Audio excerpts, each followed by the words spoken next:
সিলেটের ৬টি মহাল থেকে এখনো সমান তালে পাথর উত্তোলন চলছে বলে মন্তব্য করেছেন পরিবেশ, বন ও জলবায়ু পরিবর্তন উপদেষ্টা সৈয়দা রিজওয়ানা হাসান। দুপুরে রাজধানীর সিরডাপ মিলনায়তনে আয়োজিত ঢাকার জলাধার পুনরুদ্ধার চ্যালেঞ্জ ও সম্ভাবনা শীর্ষক নগর সংলাপে তিনি একথা জানান। রিজওয়ানা হাসান বলেন, পাথর উত্তোলন ঠেকানো পরিবেশ মন্ত্রণালয়ের কাজ নয়, তারপরও তারা দায়িত্ব নিয়েছে।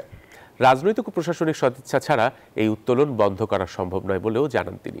বলেন, জলাধার রক্ষায় উপযুক্ত আইনি কাঠামো গড়ে তোলা জরুরি। একই সঙ্গে জনগণকে ঐক্যবদ্ধ হয়ে পরিবেশ ও জলাধার রক্ষায় অংশ নেওয়ারও আহ্বান জানান তিনি। সিলেটে ৬টি এরকম পাথর মহল থেকে নির্বিচারে পাথর উত্তোলন কিন্তু চলছে।